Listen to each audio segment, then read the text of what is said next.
pada seluruh rakyat Malaysia yang dikasihi.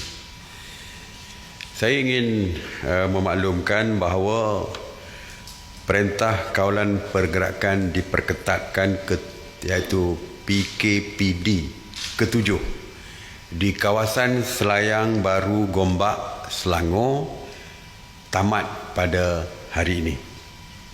Dan KKM telah pun melakukan saringan ke atas semua penduduk yang terlibat. Kawasan-kawasan yang terlibat adalah Zon C, iaitu Jalan Besar Selayang Baru, Jalan 1 dan Jalan Indah 21, Selayang Baru, Gombak, Selangor. Yang keduanya Zon D, kawasan Zon D, Jalan 3, 5, 7 dan 9, Selayang Baru. Yang ketiga Zon E, Jalan 2, 4, 6 dan 8, Selayang Baru. Dan juga Zon F, Blok A, B dan C, Selayang Makmur. Semuanya di Gombak, Selangor. Mengenai Task Force Operasi Pematuhan. Task Force Operasi Pematuhan telah membuat 67,617 pemeriksaan pada hari semalam bagi memantau dan menguatkuasakan pematuhan SOP PKPB di seluruh negara. Sebanyak 4,466 pasaraya, 4,519 restoran dan 1,129 kilang serta 4,655 bank telah pun diperiksa. Pemeriksaan juga telah dibuat di 1,170 terminal pengangkutan darat, 199 terminal pengangkutan air dan 85 terminal pengangkutan udara. Pasukan Task Force juga telah memeriksa sebanyak 28,349 buah kenderaan persendirian dan 2,320 kenderaan awam. Yang turut diperiksa adalah 2,404 pasar awam, 3,563 tempat ibadah, 1,622 tempat riadah dan 289 tapak binaan. Sebanyak 3,288 pasukan pematuhan telah membuat pemantauan dan melibatkan seramai 17,060 anggota yang turut disertai oleh anggota daripada Kementerian Kesihatan Malaysia KKM dan juga Kementerian Perdagangan Dalam Negeri dan Ahli-Ehwal Pengguna ataupun KPDN HEP. PDRM juga telah mengadakan sekatan jalan raya rentas negeri di seluruh negara. Seperti yang saya sebutkan sebelum ini bahawa pihak PDRM telah pun mula mengambil tindakan tegas kepada mereka yang engkar dan tidak patuh kepada SOP ataupun peraturan di bawah PKP ini. Dan semalam pihak polis telah menahan seramai 44 individu yang melanggar kesalahan di bawah SOP peraturan di bawah Akta 342. Bermula dengan seorang, disusuli dengan 10 orang hari kemarinnya dan semalam bertambah menjadi 44 orang. Bermakna pihak kerajaan serius di dalam memastikan kepatuhan kepada SOP dan peraturan di bawah Akta 342 ini. Mereka yang ditahan selama ini boleh di compound sebanyak RM1,000 ataupun boleh dihadapkan ke mahkamah. Ini terserah kepada pihak polis untuk membuat kertas siasatan. Kalau dikemukakan kertas siasatan kepada pihak Jabatan Peguam Negara, mereka ini boleh dihadapkan ke mahkamah. Dan akhirnya mereka tertakluk kepada undang-undang, iaitu denda RM1,000 maksimum atau 6 bulan penjara atau kedua-duanya sekali. Jadi sebab itulah saya memohon kepada rakyat di seluruh negara, tolong patuhi setiap arahan dan SOP serta peraturan yang telah pun dikeluarkan oleh kerajaan bagi mengelakkan tindakan undang-undang terhadap mereka. Mengenai Ops Sanitasi Awam di bawah kawal selia KPKT, sejak 30 Mac mereka telah melakukan 6,308 operasi sanitasi, termasuk di 78 zon kuning dan merah, dan sebanyak 9,952 premis kerajaan, premis perniagaan dan kawasan awam telah disanitasi. Sebanyak 3,375 bangunan kerajaan, 2,165 tempat awam, 2,517 pusat perniagaan, 1,550 kawasan perumahan termasuk PPR dan 345 pasaraya telah disanitasi. Semalam, sebanyak 116 operasi sanitasi yang meliputi 34 zon merah dan kuning di 11 buah negeri, termasuk 26 operasi di Johor, 22 operasi di Perak dan 19 operasi di Sarawak. Mengenai pengurusan pusat kuarantin, sehingga 8 pagi 15 Mei, sebanyak 231 pusat kuarantin telah beroperasi, iaitu sama seperti hari sebelumnya, yang mana 12,949 individu sedang menjalani proses kuarantin wajib. Seramai 35,258 rakyat Malaysia yang pulang dari luar negara telah dikuarantin wajib sejak 3 April 2020.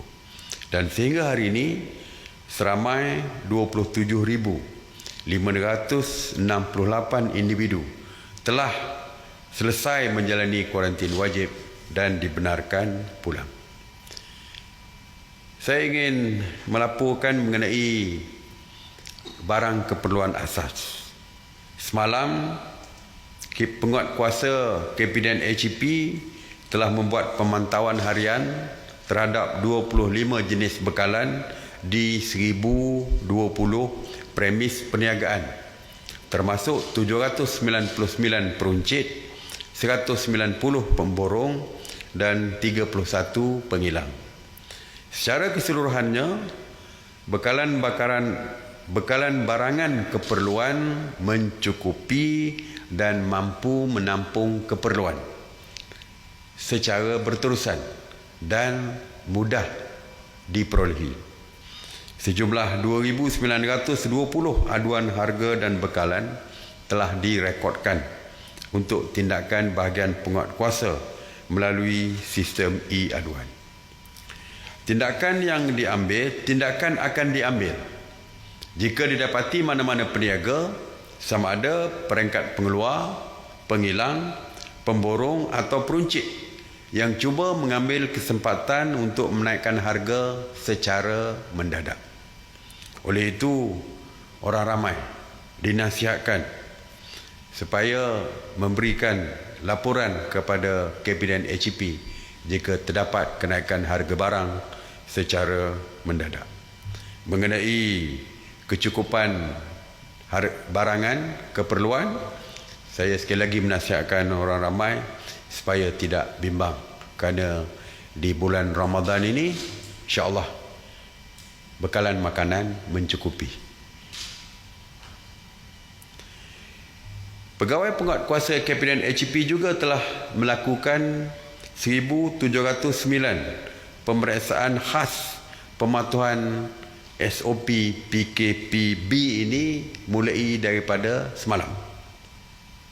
Pemeriksaan KPDN HEP mendapati 1,406 premis mematuhi SOP yang ditetapkan, manakala sebanyak 185 premis telah diberi nasihat dan 18 premis lagi diberikan amaran di atas ketidakpatuhan SOP. Jadi kerajaan sekali lagi ingin menggesa pengusaha dan orang ramai supaya sentiasa mengamalkan penjarakan sosial dan kebersihan diri, terutamanya sewaktu aktiviti membeli barangan keperluan. Jadi sekali lagi saya ingatkan, tolong janganlah membawa anak-anak kecil serta warga emas sewaktu kita keluar untuk membeli barangan keperluan, makanan atau apa saja, kerana risikonya terhadap anak-anak dan warga emas ni begitu tinggi sekali. Jadi cuba elakkan perkara ini berlaku bagi memastikan keluarga kita selamat daripada jangkitan COVID-19 ini. Itu saja untuk hari ini. Terima kasih. Seperti biasa seruan saya, terus kekal di rumah bagi terus kekal selamat. Stay home, stay safe. Terima kasih. Saya buka kepada soalan.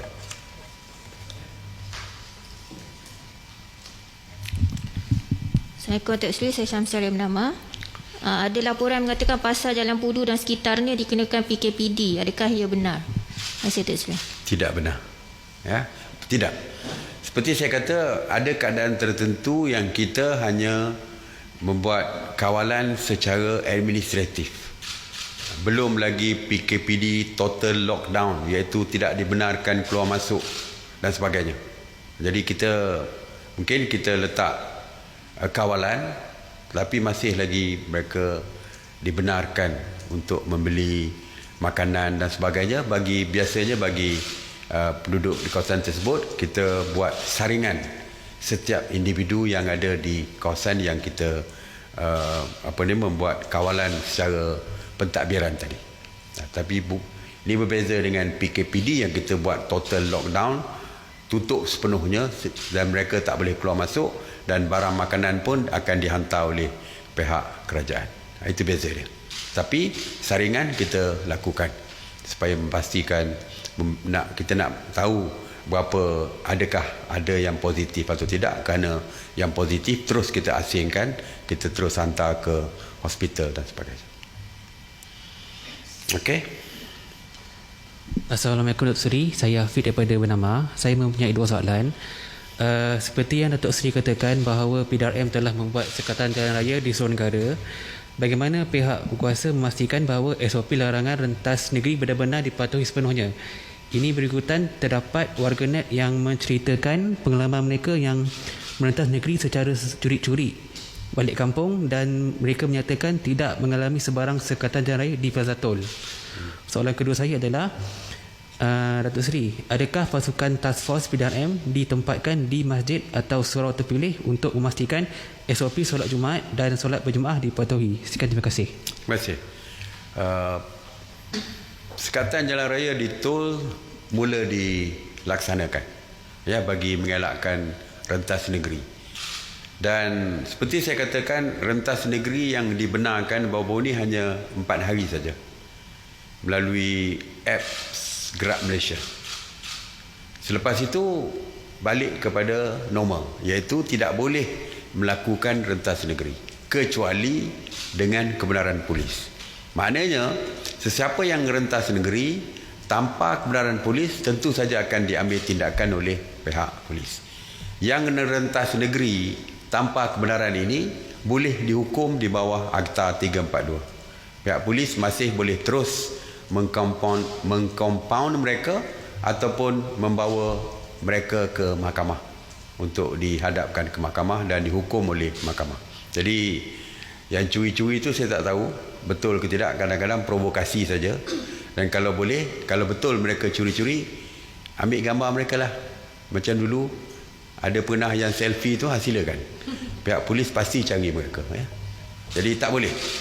Sekarang ni tak boleh, jadi tetap tidak boleh kecuali ada kebenaran polis. Okey? Ada satu soalan kan?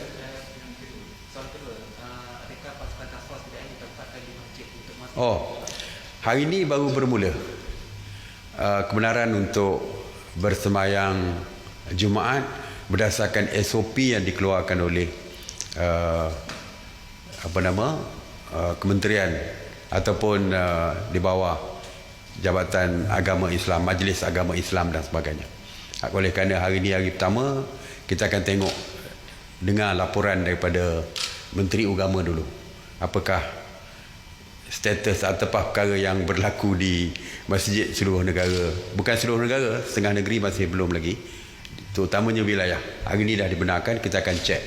Kita akan dengar laporan daripada Yang Berhormat Menteri. Jika terdapat ketidakpatuhan, mungkin kita terpaksa meletakkan pihak polis ataupun mana-mana anggota beruniform untuk memastikan pematuhan itu dapat dilaksanakan. Okey.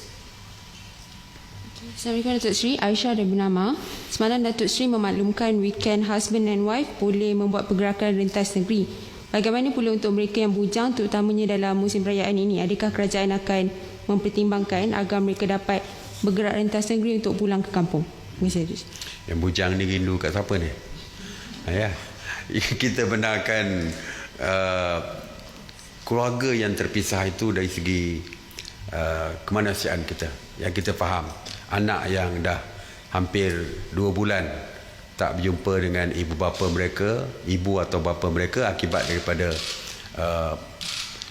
peraturan kita untuk tidak membenarkan rentas negeri itu, rentas sempadan negeri. Jadi rentas sempadan negeri ini diteruskan seperti saya kata tadi, jawab tadi, masih diteruskan. Jadi selagi tidak ada pengecualian kepada sesiapa, maka mereka masih tertakluk kepada peraturan yang tidak membenarkan rentas negeri walaupun orang bujang. Saya tahu ramai orang bujang beritahu dia pun dah rindu kat mak dia. Sabar sikit, sabar dulu, insya-Allah. Kalau sampai masanya, kalau ada kelonggaran, kita longgarlah. Tapi setakat hari ini tidak ada kelonggaran lagi. Jadi mereka mestilah patuh kepada peraturan yang sedang dilaksanakan hari ini. Okey. Datuk Seri Farhana dari RTM. Semalam KKMM ada keluarkan statement untuk bincangkan cadangan SOP aktiviti penggambaran dalam mesyuarat khas Menteri-Menteri. Kalau Datuk Seri boleh kongsikan mengenai kebenaran tersebut. Ya, memang dalam mesyuarat kemarin, hari Selasa, ada KKMM membentangkan mengenai cadangan untuk membenarkan aktiviti perfilman penggambaran. Tambah ada drama untuk pengiklanan, movie dan sebagainya. Kita telah mendengar pandangan tersebut dan kita belum lagi memutuskan untuk memberikan kebenaran. Sebab banyak pertimbangan-pertimbangan yang kita lihat. Dari segi lakonan, biasanya mungkin akan berlaku kes yang tidak ada penjarakan sosial sewaktu penggambaran.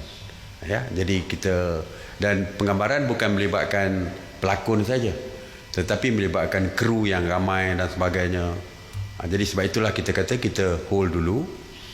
Mungkin selepas raya nanti kita boleh mempertimbangkan semula, tapi setakat ini kita kata kita belum membuat sebarang keputusan. Kita kaji secara lebih detail lagi. Kita nak dapat pandangan daripada Kementerian Kesihatan dulu, boleh atau tidak dan sebagainya. Ya, InsyaAllah kita akan lihat perkara ini. Sebab kita tahu ramai di kalangan warga yang berkaitan dengan filem, industri perfilman dan sebagainya juga menghadapi masalah dari segi pendapatan dan sebagainya. Kita akan lihat perkara ini. Ya. Datuk Seri, semalam kerajaan membenarkan solat Jumaat di masjid. Bagaimana pula kebenaran untuk tempat ibadat lain? Ya, kita berbincang perkara ini kerana agama lain juga dihalang dari segi melakukan ibadah mereka secara berkumpulan di tempat ibadah mereka. Kalau waktu masjid tidak dibenarkan, gereja juga tidak dibenarkan, kuil-kuil Hindu juga tidak dibenarkan beroperasi dan sebagainya. Oleh kerana sudah ada kelonggaran sedikit untuk masjid, jadi mereka juga memohon supaya mereka juga diberi kelonggaran dan mengikut SOP yang ditetapkan. Menteri Perpaduan diarahkan oleh Kabinet untuk melihat perkara ini dan berbincang dengan kepimpinan 5 agama yang terbesar yang besar di Malaysia ini. 5 agama yang terbesar of course lah Islam, tapi yang lain agama Kristian, agama Buddha, agama Hindu, Sikh dan juga Taoism. Jadi Menteri Perpaduan akan berbincang dengan wakil-wakil mereka dan saya difahamkan Menteri Perpaduan sama ada membentangkan cadangan mereka pada hari Sabtu, hari besok di dalam mesyuarat khas menteri-menteri ataupun selawat-lawatnya hari Selasa depan. Dan selepas itu kita akan membuat keputusan. Ya. Datuk Seri, satu, berkenaan dengan kebenaran untuk masjid dibuka. Kalau masjid tu tak nak buka, adakah itu dibenarkan? Keduanya, tadi ada rakan-rakan wartawan yang buat pemantauan di beberapa buah masjid di wilayah Persekutuan. Ada jemaah yang sembahyang di perkarangan masjid. Sekiranya perkara ini berterusan, macam Datuk Seri katakan sebelum ini, bersediakah kerajaan untuk menarik balik kebenaran solat jemaah di masjid? Terima kasih. Menarik balik? Ya.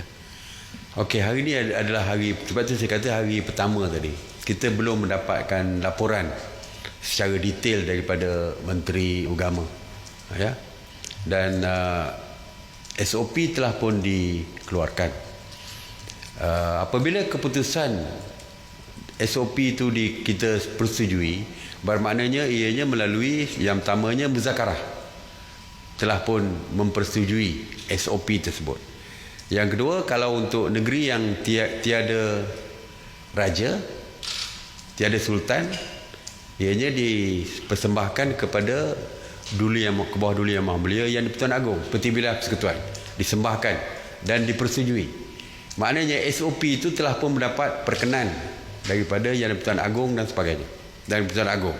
Dan kalau negeri dipersembahkan kepada sultan di negeri-negeri, kerana di negeri yang beraja, agama, ketua agamanya adalah pihak sultan dan ataupun raja negeri yang berkaitan. Jadi tidak boleh sewenang-wenangnya untuk mengubah SOP. Kalau SOP kata 30 di dalam masjid, 3 hingga 30, tak bolehlah tambah menjadi 60 untuk bersemayang di luar masjid dan sebagainya. Walaupun keputusannya adalah terletak kepada Menteri Agama. Sebab itu saya kata kita akan dapatkan laporan terlebih dahulu daripada Menteri Agama melihat kepada apa yang berlaku pada hari ini. Apa yang berlaku pada hari ini. Dan saya berkemungkinan saya tak nak beri jaminan kerana ini di bawah Menteri Agama. Berkemungkinan kalau walaupun baru dibuka, telah pun banyak kawasan yang melanggar SOP, tidak mustahil kalau perkara yang dibenarkan ditarik balik. Tidak mustahil, tapi Menteri Agama akan memaklumkan dulu tentang perkembangan. Mungkin kalau ada isolated cases, 1 atau 2 kes, mungkin perkara itu akan dinasihatkan kepada masjid yang berkaitan supaya mematuhi SOP yang dikeluarkan. Tidaklah untuk kita menarik semua kelulusan kita bagi masjid-masjid yang patuh kepada SOP yang kita keluarkan. Jadi berbagai-bagai kemungkinan boleh berlaku. Jadi insya-Allah kita akan dapatkan laporan daripada Menteri Agama. Okey, terima kasih. Assalamualaikum warahmatullahi wabarakatuh.